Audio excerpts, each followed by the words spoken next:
Olá, turma! Tudo bem com vocês? Vamos aí para mais uma aula de História, continuando aí os nossos conteúdos do segundo bimestre. Então, você que não acompanhou, ou está chegando agora na escola ainda, não assistiu o vídeo do primeiro bimestre, ele vai estar disponível aí na plataforma do YouTube da escola. É só você acessar o link, ou então você pode aí pedir para o professor que eu estarei lhe enviando a primeira aula desse segundo bimestre, correto?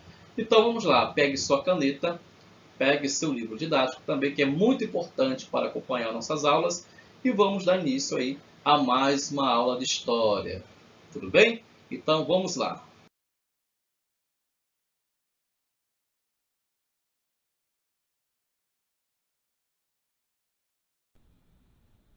Olá, turma, tudo bem? Então, hoje nós vamos aí dar continuidade ao nosso segundo vídeo do segundo bimestre, ainda com o conteúdo com o tema Ideias Iluministas na América, correto? Então nós vamos aí dar prosseguimento. Estou mostrando aqui neste primeiro momento esta unidade para que você se situe, que é a unidade número 5, né? No conteúdo de número 5. Então vamos lá. Nós falamos aí sobre essas ideias iluministas e como elas chegaram até mesmo ao nosso Brasil, às Américas, né? Também incluindo até mesmo a América do Norte, né? Influenciando também na independência dos Estados Unidos. Nós colocamos aqui alguns objetivos, então nós vamos aí relembrar novamente, né?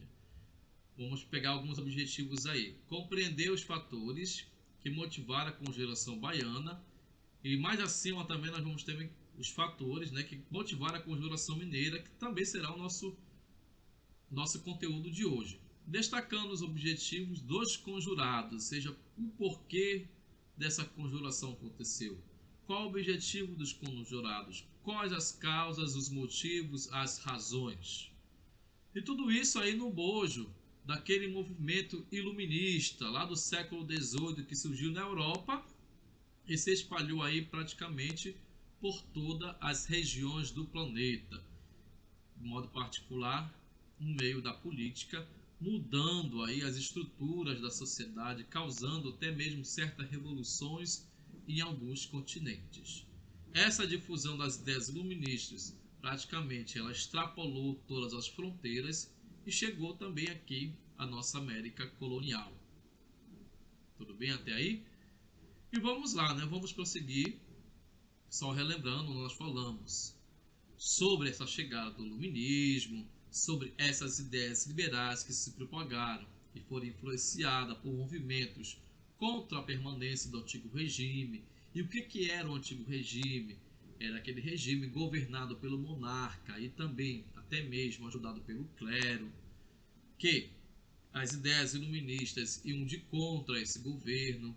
E essas ideias iluministas também começaram a chegar no Brasil. E como chegaram ao Brasil? Através dos filhos das elites, que vão começar a partir para a Europa para estudar. E assim, quando volto também com influências dos ideais iluministas. Tudo isso a gente já estudou aí na aula anterior. Mas hoje nós vamos aí dar destaque maior para a conjuração, né? O que é essa conjuração? E também lembrando, antes de entrar na conjuração, a emoção política das 13 colônias inglesas da América, que vai servir de incentivo para aqueles que lutavam pelo fim da exploração econômica imposta por Portugal. E isso é importante compreender porque vai respingar também aqui no Brasil, até mesmo como sendo um exemplo de luta e de tentativa de separar, de tirar Portugal e deixar o Brasil independente. Nós sabemos que a nossa independência do Brasil vai acontecer somente posteriormente, não vai acontecer ainda no século XVIII, aí, nos anos de 1790, 1776. Nós vamos ter a nossa independência somente depois de alguns anos. E no Brasil também vai ocorrer diversas revoltas de caráter colonial nos 3 séculos de dominação portuguesa.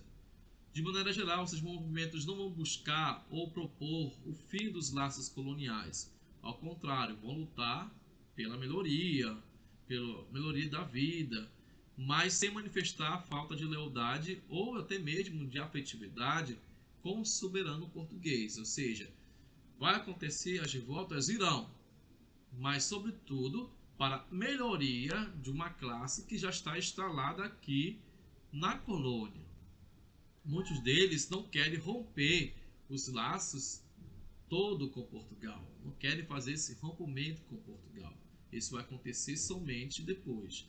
Esses são alguns dos motivos que vão tornar os movimentos que nós vamos estudar agora, o livro está dizendo aqui, a seguir tão importantes na história colonial. E um desses eventos, dessas revoltas, podemos dizer assim, é a Conjuração Mineira. Ele começa dizendo o seguinte: na capitania das Minas Gerais estava a maior concentração populacional da colônia, cerca de 300 mil habitantes na segunda metade do século XVIII.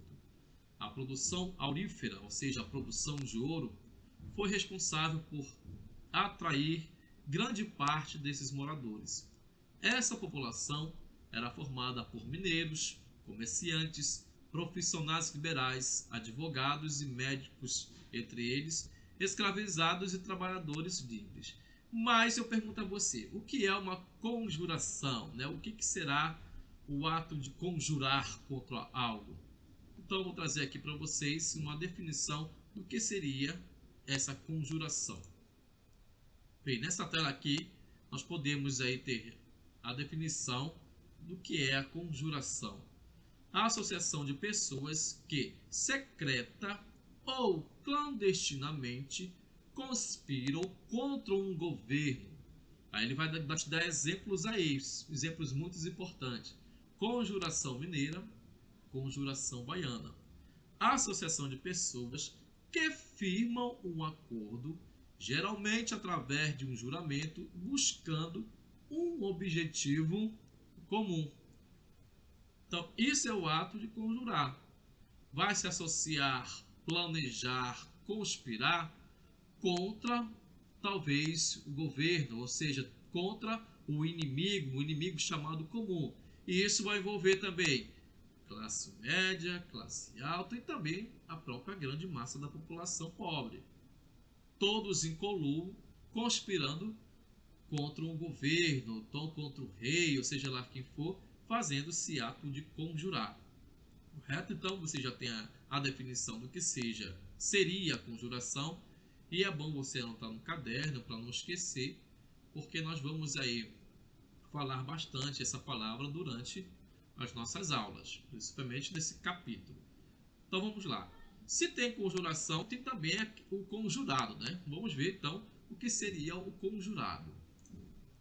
O conjurado, que ou aquele que toma parte numa conjuração, o conspirador, ou seja, a pessoa ali que está participando todo deste conluio contra o governo, que faz oposição. Mas eles não fazem oposição às claras, fazem o quê? De maneira secreta, de maneira clandestina, fazendo muitas vezes reuniões às escondidas, à noite, em lugares distantes, e ali tramando tudo, as suas posições, o que vão fazer contra o próprio governo, tecer suas críticas contra o próprio governo. Correto? Então vamos ali voltar para o nosso livro digital, o nosso livro didático, o livro digital para mim, que estou utilizando aqui. E vamos descer um pouco mais e falar um pouco mais sobre essa conjuração. Aqui em cima ele já deu como estava praticamente formada o contexto social de Minas Gerais. Está mostrando aí que existia praticamente cerca de 300 mil habitantes que foram aí chamados, atraídos pela busca do ouro, muitos deles advogados, médicos, até mesmo escravizados e pessoas livres, que vão aí também tentar ganhar a vida na exploração do ouro. Pois bem, a Conjuração Mineira, que vai ocorrer no ano de 1789, não vai ser a primeira revolta da capitania de Minas Gerais. Entre 1707 e 1709, a região foi palco da revolta dos Emboabas. E em 1720 também ocorreu a revolta de Vila Rica. Então nós temos já antecedentes que este local é um tanto quanto complicado. Ou seja, pessoas já não estão satisfeitas pelo governo e sua maneira de governar com aqueles cidadãos daquela vila, daquela região do país. Continuando, essa capitania tinha riqueza concentrada que despertava interesses diversos e, muitas vezes, contraditórios entre seus habitantes e autoridades, ou seja, tinha muita riqueza, mas muitos possuíam essa riqueza nas mãos e contra outros não possuíam nada. Nós temos aí praticamente as duas faces da moeda, onde um possui muito e outros muito pouco ou quase nada. Mais adiante, lá na página 6, vamos avançar um pouco mais aqui. Nós temos esse pequeno trecho, na qual vou fazer a leitura e também tecer aí alguns comentários. Minas Gerais foi, por um período de 50 a 100 anos, o lugar mais rico de todas as Américas. Muito mais do que qualquer província espanhola, do que as colônias francesas, ou mesmo de algum daqueles 3 estados da língua inglesa, recém-declarado independentes. Ainda assim, quase todos os impostos iam para a coroa, literalmente. Para que Sua Majestade decidisse o que fazer, o Estado não era formado pelo povo. O Estado era a rainha e o povo súdito, totalmente obediente. Então nós temos aí uma certa discrepância. Por quê? Porque quem explora a colônia são aí, talvez, os escravos fazendo a exploração, mas tudo aquilo que é arrecadado é levado para fora, para a colônia, para Portugal, para a Europa. Então, nada fica quase aqui em território brasileiro. É tirada essa riqueza. O cidadão retira a riqueza daqui, mas leva para Portugal. É levado para Portugal. E eles vão falar o quê? Vou dizer que é Sua Majestade é que decide. É a Majestade que é o Estado. O Estado é formado pela rainha, pela coroa portuguesa. E o povo é apenas súdito. É aquele que obedece. Ou seja, nós temos aí ainda uma maneira de governar absoluta. Aquilo que é chamado de antigo regime. E esses que vão conspirar contra esse antigo regime já estão com ideais iluministas na cabeça. É por isso que vão questionar: como? Nós exploramos o ouro aqui. O ouro é para ficar aqui. O ouro não é para sair para Portugal. Ou seja, há certas pessoas que vão de contra aquilo que o rei está a pregar. Continuando. A extração do ouro recebeu grande atenção da coroa portuguesa, que organizou uma rigorosa estrutura de tributação. A extração de diamantes era monopolizada pela coroa e ocorria sob controle direto dos administradores e metropolitanos. Ou seja, a coroa praticamente administra tudo. E faz isso por quê? Porque quer tomar de conta. Não quer que esse ouro seja desviado. Não quer que esse ouro caia nas mãos, talvez, das próprias elites aqui da colônia. Então ela faz toda essa logística. A extração de diamantes vai ser monopolizada pela coroa e ocorria sob controle direto dos administradores metropolitanos que estão em coluio com a coroa. A segunda metade do século XVIII foi marcada pelo declínio da produção aurífera, ou seja, nós vamos ter uma queda na produção desse ouro. O ouro e os diamantes extraídos dos rios vão ficar um tanto quanto escassos. E as jazidas já localizadas havia metros dos solos e demandavam maiores investimentos e a tecnologia não era apropriada para aquele momento, o que dificultava a extração. Então nós vamos ter praticamente uma queda nesses metais de pedras preciosas que estão surgindo. A coroa portuguesa, no entanto, suspeitava que a diminuição dos tributos recolhidos era causada pelo contrabando de ouro e de diamantes. A solução encontrada por Portugal foi intensificar ainda mais a fiscalização sobre a região. Pois bem, então ele está dizendo o quê? Olha, essa queda do ouro, essa queda do diamante, não temos mais encontrado diamantes como encontrávamos. Isso é porque alguém está retirando, alguém está contrabandeando, alguma coisa está acontecendo, por isso não é normal. Nem sempre foi assim, claro, que ocorria também os contrabandos, é fato. Mas o recurso tecnológico também não era totalmente insuficiente para penetrar, talvez escavar um pouco mais fundo para encontrar aí os metais preciosos, as pedras preciosas. Então ela faz aí uma intensificação na fiscalização para ver se esse ouro, esses diamantes estão sendo aí totalmente desviados também. Na busca por aumentar a dependência da colônia em relação aos produtos que vinham da metrópole, em 1785, um alvará proibiu indústrias ou manufaturas, ou seja, oficinas, na região das Minas, com exceção das que produziam tecidos grosseiros que eram utilizados como embalagem de mercadorias ou para a confecção de vestimentas para escravizados. Em 1788 chegou à região um novo governador, o Visconde de Barbacena, com a tarefa de garantir a cobrança anual de 100 arrobas de ouro, equivalente a 1.500 quilos. Essa cobrança conhecia como derrama, muitas vezes ocorria de forma violenta. Então Portugal faz o que? Aumenta a quantidade de impostos.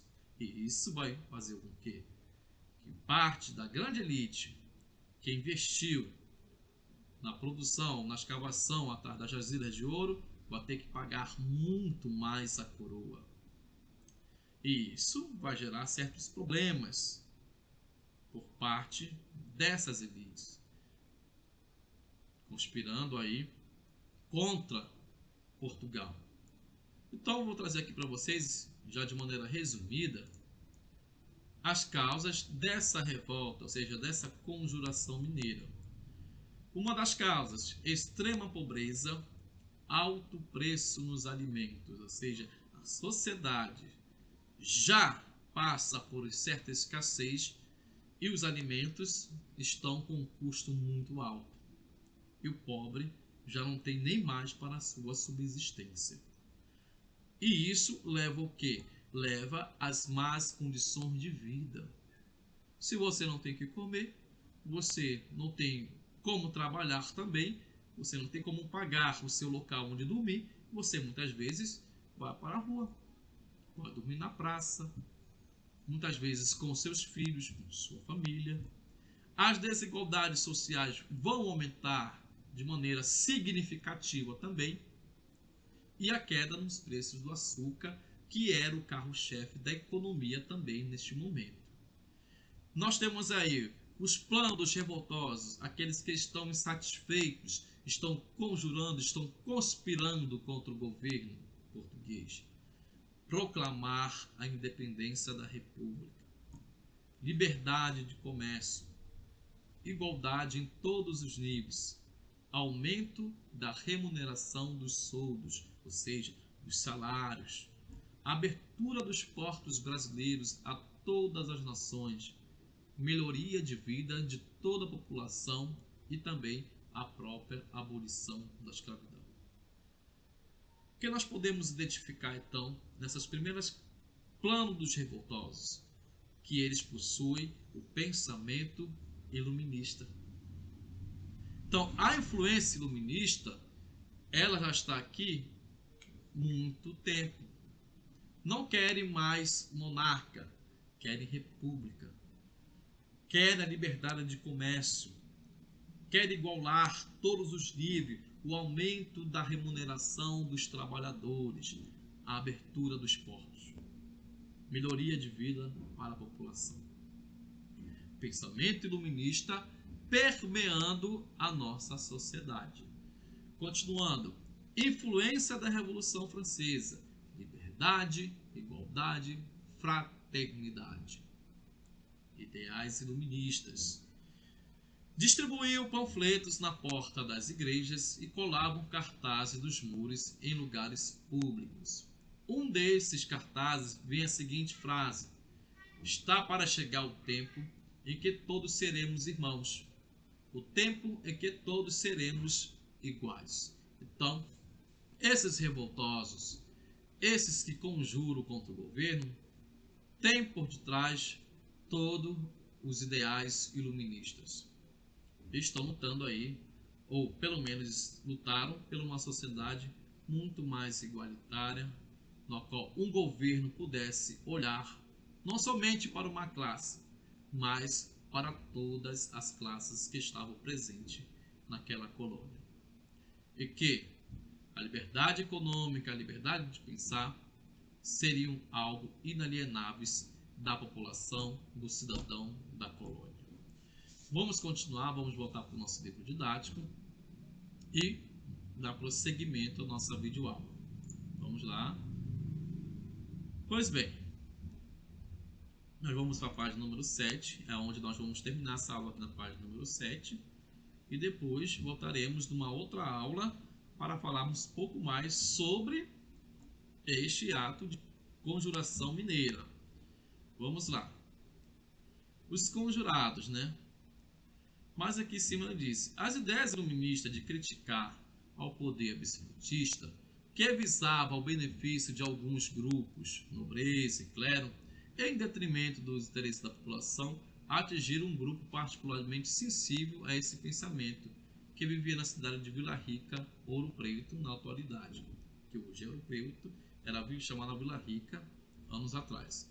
A conjuração, portanto, foi iniciada com a pretensão de estabelecer um governo formado pelo povo e, para isso, seria necessário conseguir a emancipação política de Portugal, ou seja, a independência de Portugal, para que aqueles ideais iluministas se fizesse presente aqui, ou então fosse posto em prática, era necessário quebrar relações com Portugal.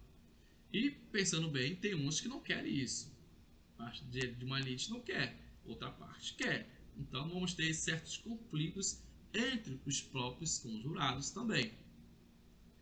Os conjurados. Os conjurados formavam um grupo bem variado. Havia integrantes das milícias, da igreja e da administração colonial. A maior parte deles tinha em comum o fato de ter enriquecido com a atividade mineradora. Entre eles destacaram-se o tenente-coronel Francisco de Paula Freire de Andrade, principal comandante militar na capitania das Minas Gerais. Em sua casa foi realizada a maioria das reuniões do grupo. Outros participantes eram Tomás Antônio Gonzaga, poeta e também ouvidor geral de Vila Rica, Cláudio Manuel da Costa, poeta e advogado, e Joaquim Silvério dos Reis, contratador, também pertencente ao movimento, era o alferes Joaquim José da Silva Xavier, conhecido como Tiradentes. Esse último agora, foi o único integrante condenado à morte e posteriormente transformado em mártir. Tiradentes aqui era dono de uma fazenda de gado entre o Rio de Janeiro e Minas Gerais e proprietário de 5 escravizados. Não estudou, mas sabia ler e escrever com desenvoltura, ou seja, não era nenhum analfabeto. Desenvolveu habilidades na extração de dentes e no uso de ervas medicinais, as quais vendia em uma botica de sua propriedade. Ou seja, nós temos um grupo aí diversificados, mas com interesses comuns. Qual é o interesse? Desatar laços com Portugal e continuar com a exploração da mineração. Que grande maioria desses que estão nessa lista aqui, que foi apresentado na qual eu li, enriqueceu. Entre eles, Tiradentes, que vai ser considerado herói, considerado um próprio mártir. Então nós vamos ver aí um pouco mais sobre esse Tiradentes, né? Sobre essa pessoa. Então nós temos esse mapa mental aqui de quem foi esse rapaz, quem foi esse chamado Tiradentes. Se chamava Joaquim José da Silva Xavier. Foi um dos líderes da Inconfidência Mineira. Lutava pela não exploração de Portugal com ouro e impostos brasileiros. Então, para ele, tinha que acabar esse negócio. O ouro não poderia sair daqui para outro país. O ouro teria que ficar em solo brasileiro, para os brasileiros. Ficou conhecido por Tiradentes, pois extraía dentes das pessoas. Então, se você não conhecia, Tiradentes por quê? porque ele extraía dentes das pessoas. Foi perseguido pela coroa portuguesa e condenado à forca. Fugiu para o Rio de Janeiro. Teve outras profissões como tropeiro, mascate, minerador e alfares, até mesmo soldado da coroa portuguesa. Vai ser enforcado no dia 21 de abril de 1792. Em seguida, teve seu corpo esquartejado, que vai ser exposto na estrada do Caminho do Ouro. E vai se assim fazer para mostrar que todo aquele que conspirar contra a coroa vai sofrer também essa própria pena que Tiradentes sofreu. O seu dia é o dia 21 de abril. Nesse ano de 2021 vai cair numa quarta-feira, então, ou seja, amanhã nós vamos ter o dia de Tiradentes. É feriado nacional comemorando esse dia. Há outras histórias sobre este personagem, há outras versões também, mas que não se fazem viável falar desse momento, correto? Então vamos voltar lá para o livro didático outra vez. Pois bem, essa é a casa dos Inconfidentes, né? Ou seja, onde esse grupo se reunia aí para conspirar contra o governo, né? A casa dos Inconfidentes é apontada como local de encontro dos insurgentes mineiros no fim do século XVIII. Atualmente o local vai abrigar o museu Casa dos Inconfidentes com documentos e objetos da época, né? Ou seja, virou um museu, entrando aí para a história, o local onde esses conjurados se reuniu para tramar, para traçar planos para combater o próprio governo. Então nós vamos ficar nossa aula por aqui por hoje. Na próxima aula nós vamos continuar a falar dessa conjuração mineira e também da própria pessoa de Tiradentes, que é o personagem central de toda essa trama, até porque foi o único integrante daquele grupo de advogados e outras profissões, foi o único que foi aí enforcado e transformado-se em Marte, né? Temos até mesmo feriado em seu nome, dia 21 de abril, dia de Tiradentes, correto? Então, nós vamos ficar por aqui na nossa aula. Vou passar agora alguns exercícios e alguns comentários finais aí. Vamos lá. Bem, prestem atenção para depois não fazer perguntas aí que dizer que eu não avisei. Nós temos aqui alguns exercícios que vocês terão que fazer. Interpretando documentos na página 6, livro didático. Organize as ideias, página 7, também no livro didático. Então lá você vai encontrar algumas questões que vai desenvolver. Lembrando sempre, após o término dessas questões, você tem que mandar a foto dessas questões resolvidas para o professor. Isso contribui para agregar nota do bimestre. Então é de suma importância que você mantenha aí o seu livro didático totalmente atualizado. Interpretando documentos, página de número 6. Organize as ideias, página de número 7. Livro de atividades, páginas 4, 5 e 6. Agora é um outro livro, chamado Livro de Atividades, 4, 5, 6. Ok? Compreendido? Certinho? É só dar pausa no livro e, copiar, preciso botar na minha agenda isso aqui. Página número 6, página número 7, livro didático. 4, 5, 6, página no livro de atividades. Vamos voltar um pouco mais então aqui. E vamos ver agora, acho que não coloquei aqui, mas o assunto que nós vamos dar continuidade na próxima aula. Nós vamos falar aí ainda sobre a conjuração mineira e fechando aí com a conjuração baiana, né, que foi outro fato também importante na história brasileira, desses atos de revoltas, dessas tentativas de romper laços com Portugal, de se tornar independente, de lutar por sua independência. E claro, nós vamos ter certas classes unindo-se muitos querendo seus próprios interesses e outras também lutando por outros interesses totalmente diferentes. Tudo bem até aí? Então nós ficamos por aqui hoje. Peço que façam os nossos exercícios, lembrando de novo aqui os exercícios. Entregue as fotos desses exercícios feitos. Aquele que ainda tem algo para entregar do nosso primeiro bimestre, entreguem com urgência. Nós precisamos fechar as notas do primeiro bimestre. Então, exercício, caderno, isso é de suma importância que estejam em dia. Tudo bem? Então, desejo já a vocês uma ótima semana de estudos. Fiquem todos com Deus e um forte abraço do professor Júlio César. Correto? Uma boa semana a todos. Fiquem com Deus.